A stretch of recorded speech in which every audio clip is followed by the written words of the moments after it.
Take a gentle breath, slowly in and slowly out. Let your body soften, let your mind settle, the way dust sinks to the bottom of a quiet pond. In the next few moments, you are stepping into a space of calm, a space where noise fades and the heart begins to speak. Today, I want to share with you one of the most powerful Zen stories ever told. A story simple like a single drop of water, yet deep enough to reflect the entire sky. Zen stories are not meant to be analyzed. They are meant to be felt. Each one is a doorway, inviting us to see life with the new eyes and to notice the burdens we carry without even realizing it. Maybe you came here because your thoughts have been heavy. Maybe your heart has been tired. Or maybe you simply need a moment of stillness in a world that never seems to stop moving. Whatever brought you here, I invite you to rest for a while. Let go of the pace of the day. Let go of tomorrow's worries. Let go of the memories that keep circling back. Just be here, breathing, listening, present. Some stories don't just teach, they shift something inside us. They open a quiet door, and beyond that door, we find the freedoms that has always been waiting. So, breathe again, slowly, gently. Feel your shoulders drop. Feel the space around your heart widen, and when you're ready, let us begin the journey. Before we enter the story itself, let us take a moment to understand the world it comes from. A world shaped by silence, by presence, and by the art of seeing life without the filters of fear or judgment. This world is Zen. Zen is not something you memorize. It is something you experience. It is like watching the sun rise without naming the colors, or hearing the wind move through bamboo and realizing that the wind sings only when you're quiet enough to listen. Zen teaches us to return to the simplicity, to touch the truth, hidden beneath all the noise of the mind. For centuries, Zen masters passed their wisdom through short stories. These stories were small in words but vast in meaning, like small lanterns that can light an entire mountain path. Monks would share them during long journeys, during meditation, or in moments when a student felt lost, confused, or trapped inside their own thoughts. Zen stories were never meant to give answers. They were meant to break the questions. They don't point you to right or wrong. They point you back to your own awareness, the place where clarity naturally rises, the place where suffering begins to dissolve. The story you are about to hear is one of the most famous and powerful Zen stories ever spoken aloud. It traveled across generations, across temples, across oceans, because it carries a universal truth that touches everyone, no matter who they are, where they live, or what burdens they carry. And perhaps, this story comes to you at exactly the moment you need it most. Because sometimes life sends us the right message, only when the heart is quiet enough to receive it. So as we move forward, I invite you to keep your mind open and your breath gentle. Let each word settle slowly, like leaves floating down a river. Do not try to analyze, do not try to understand. Just allow the meaning to reveal itself naturally, the way dawn reveals the morning light. Now, let us step into the story. The story begins many years ago, in a quiet part of the countryside, where two monks were traveling together on foot. One was older, calm and steady. His presence felt like a gentle river that never rushed. The other was young, disciplined, and proud of how carefully he followed every rule of the monastery. That morning, the sky was already heavy with clouds. A soft drizzle fell over the road, turning the dirt path into a ribbon of mud. The two monks walked in silence, their sandals sinking into the earth as the sound of rain surrounded them like a soft curtain. Eventually, they reached a small village where a narrow road crossed a shallow stream. Normally, it was easy to walk across, but today, the water had risen and the muddy banks had become slippery and unsafe. Standing there, beside the flooded crossing, was a young woman dressed in elegant robes. She looked worried, her hands holding the edges of her long kimono, trying to protect it from the mud. Her shoes were already soaked. Her face showed both frustration and embarrassment. When she saw the monks approaching, she bowed politely and said, "Please, could one of you help me cross? I cannot step through the mud. My clothing will be ruined." The younger monk immediately stiffened. He looked away, his mind repeating the monastery rules. A monk must never touch a woman. He felt nervous just standing near her. But the older monk did not hesitate. His expression remained peaceful, like someone listening to the rain rather than the words. Without a single question, he stepped forward, smiled gently, and said, "Come, my lady." He lifted her into his arms with the same ease and care as someone carrying a sleeping child. The woman gasped softly in surprise, but then relaxed as he carried her across the muddy path. The moment they reached the other side, he set her down gently, bowed with kindness, and continued walking without looking back. The young monk was shocked. He could not believe what he had just seen. His mind raced, his heart pounded. He wanted to say something, but the older monk had already moved ahead with steady, patient steps. For the next few hours, they walked in silence through fields, forests, and winding mountain paths. But the young monk's silence was not calm. It was tense. He kept replaying the scene again and again inside his mind. How could he do that? What if someone saw him? Doesn't he care about the rules? Why didn't he refuse her like I did? Each thought added another stone to the weight in his chest. As the sun began to lower behind the hills, they reached a quiet clearing beneath tall cedar trees. Finally, unable to hold it in any longer, the young monk stopped walking. He bowed respectfully, but his voice trembled with frustration. "Master, I must speak. Back at the stream, you carried that woman in your arms. You know our vows. You know we are forbidden from touching women. How could you do such a thing?" The older monk turned to look at him. There was no anger, no shame, only calm understanding. He paused for a brief moment, allowing the evening breeze to pass between them. Then he said with a gentle smile, "Brother, I set her down hours ago. Why are you still carrying her?" The young monk's breath caught in his throat. The weight inside his chest suddenly loosened, as if someone had opened a window and let the light in. The older monk continued walking, his footsteps soft, his mind unburdened. The young monk stood still for a moment, feeling the truth sink into him deeper than any lesson he had heard before. He realized that his master had broken no vow. He had simply acted with compassion, without desire, without attachment, without hesitation.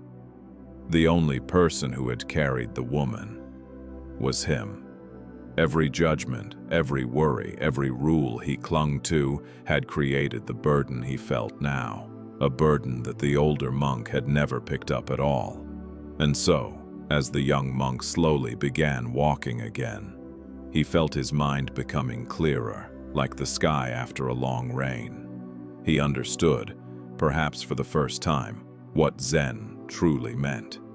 Not clinging, not resisting, not holding on to ideas or fears, just responding with awareness and letting go when the moment has passed. They continued their journey in silence. But this time the silence was peaceful. It was spacious. It was free. The moment the older monk said, "I put her down hours ago. Why are you still carrying her?" The entire meaning of the story unfolded like a flower. Because the truth is simple. Most of the suffering we experience does not come from the world around us. It comes from the weight we refuse to release.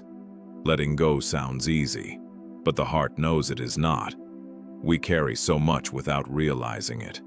Old arguments, unspoken resentment, memories that hurt, mistakes we made years ago, expectations that were never met, words we wish we could take back, and words we wish we had said.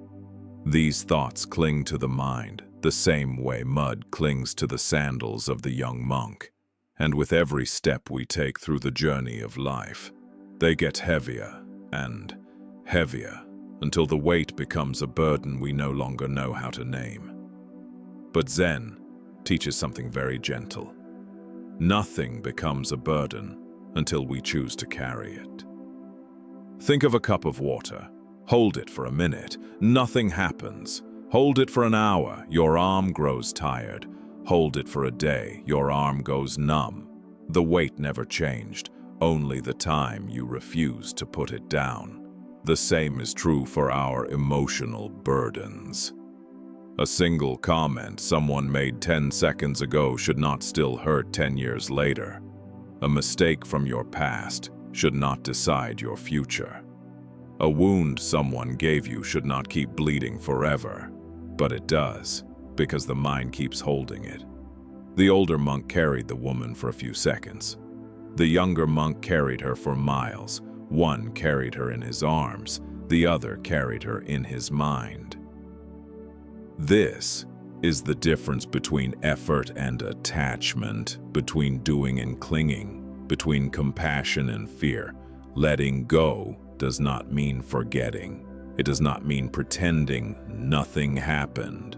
It means allowing the moment to end when the moment has already ended. It means giving yourself permission to release what no longer serves your peace. Sometimes letting go feels like weakness, but in truth, it is the highest form of strength. It takes courage to say, I no longer want to suffer for this. I choose peace instead of pain. I choose freedom instead of fear. And letting go is not a single act. It is a gentle practice, a soft reminder we give ourselves every day. When a thought weighs you down, place your hand over your heart and whisper silently, I set this down now. Feel the weight loosen, even just a little. That small release is the beginning of freedom, because the moment you stop carrying the burden, your path becomes lighter, your steps become softer, and your heart becomes spacious enough to hold peace again. The young monk learned this truth the hard way. But you don't have to. You can choose differently. You can choose not to carry what does not belong to you anymore. Letting go is coming home to yourself. There's another layer in this story, a quieter lesson that reveals itself only when we look deeper. It is the lesson of attachment to rules, to ideas, to the belief that we always know what is right. The younger monk followed every rule with absolute devotion.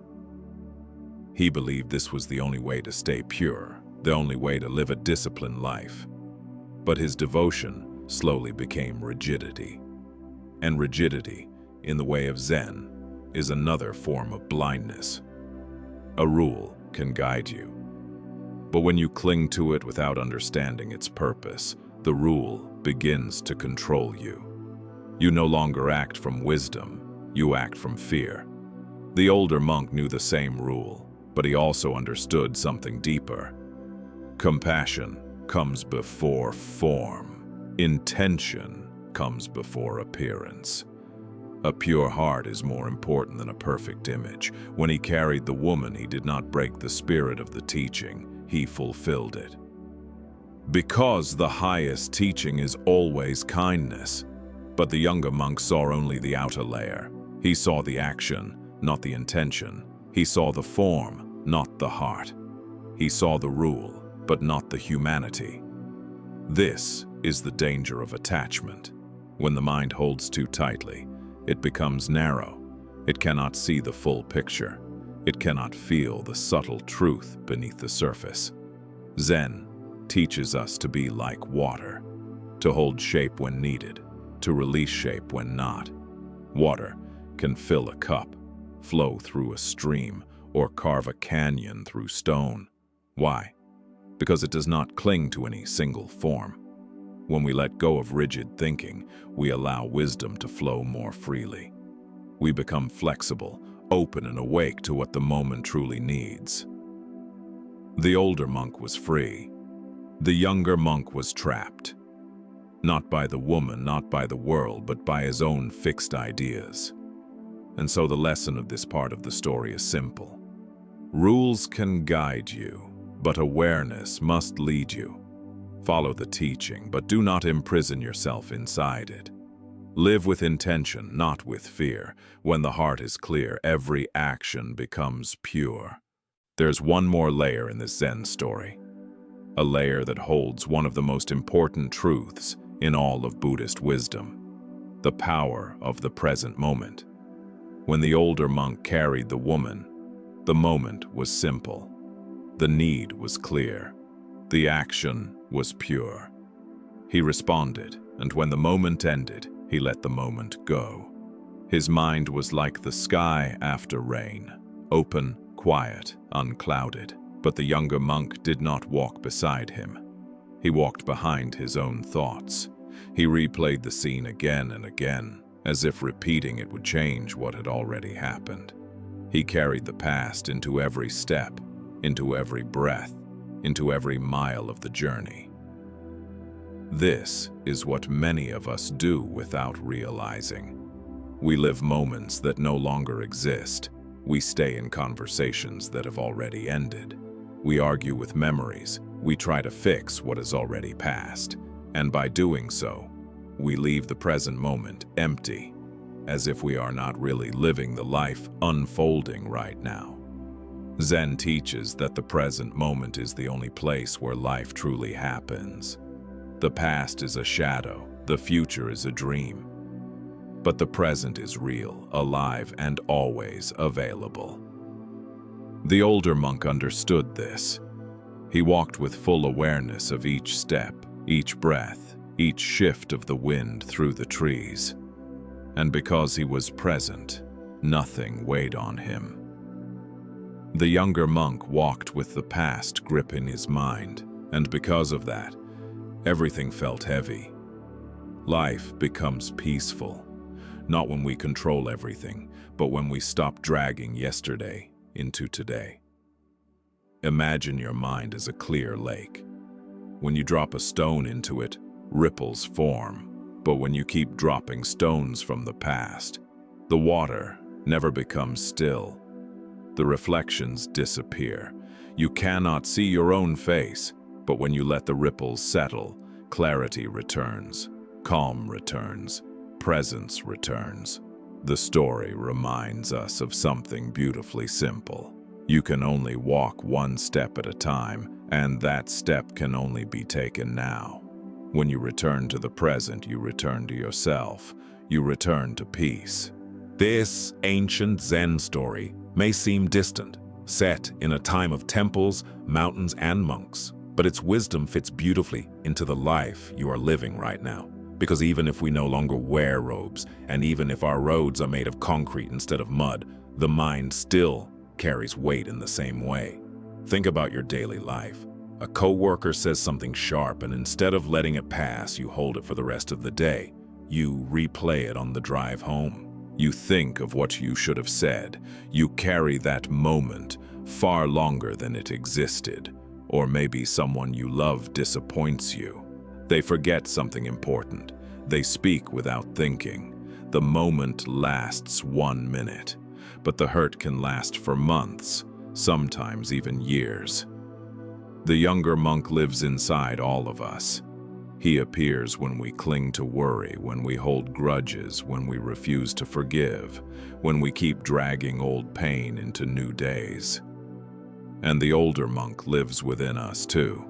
He appears when we choose compassion over pride, presence over fear, peace over the need to be right. Modern life is fast, busy, loud. It fills the mind with so many thoughts that even small burdens become heavy. But the teaching of this story invites us to pause and ask a simple question. Am I still carrying something that ended long ago? It might be a mistake you made. It might be a friendship that ended badly. It might be a promise someone broke. It might even be an image of yourself that you have outgrown but still cling to. We carry these things not because we have to, but because the mind has learned the habit of holding on. And habits feel natural even when they cause pain. But when you let go, even just a little, life becomes lighter. Relationships soften. Decisions become clearer. The heart becomes more open. You begin to walk like the older monk, one step at a time, fully here, fully present. The story becomes real not when you understand it, but when you live it. Now that the meaning of the story has settled in your heart, let us take a moment to turn understanding into experience. A quiet moment just for you. A moment to breathe, to soften, and to gently release what no longer needs to be carried. Sit comfortably if you can. Allow your body to rest. Let your shoulders loosen. Let your hands relax. Feel the simple comfort of being still. Bring your attention to your breath. Notice how it flows in and flows out, smoothly, effortlessly, like waves moving across a calm shore. With each breath, let your mind settle a little more. Now in this soft space within you, imagine you are holding a small stone in your hands. It is cool to the touch. It is light, yet it represents something you have been holding for a long time. A worry, a memory, a tension in the heart, a weight the mind keeps returning to. There is no need to name it. Simply feel its presence. See it resting gently in your palms. Understand that this stone is only a symbol, a quiet reminder of what you no longer need to carry. Take a slow breath in, and as you breathe out, picture your hands opening. The stone slips from your fingers and falls softly to the ground. There is no sound, no impact, no resistance. It simply leaves your hands and returns to the earth. Stay with this image for a moment. Feel the lightness that appears in the space where the burden once sat. Feel your chest expand a little more easily. Feel your breath deepen. Feel your heart soften. Repeat silently within yourself, in a voice as gentle as your breath. I set this down. Again, I no longer need to hold this. And once more, I choose peace. Let these words fill you the way warm light fills a quiet room at sunrise. The burden is no longer yours. The past has released its hold. The moment has opened, and in that opening there is space for calm, for clarity, and for peace that grows with every breath. Allow yourself to rest in this feeling. This is your freedom. This is you, unburdened. As we come to the end of this journey, take a final, slow breath. Let your mind rest in the quiet space you've created. The story of the two monks reminds us that life is not heavy because of what happens. It becomes heavy because of what we keep carrying. Freedom begins the moment we choose to release what no longer belongs to us. If this story helped you feel lighter, calmer, or more connected to yourself, let that feeling stay with you as you move through the rest of your day. You deserve peace. You deserve clarity. You deserve a heart that is not burdened by yesterday. Thank you for sharing this moment of stillness. If you wish to continue exploring more Zen stories and gentle reflections like this, feel welcome to join this space again. Your presence here means more than you know. May you walk forward with ease. May your steps be light. May your heart be free.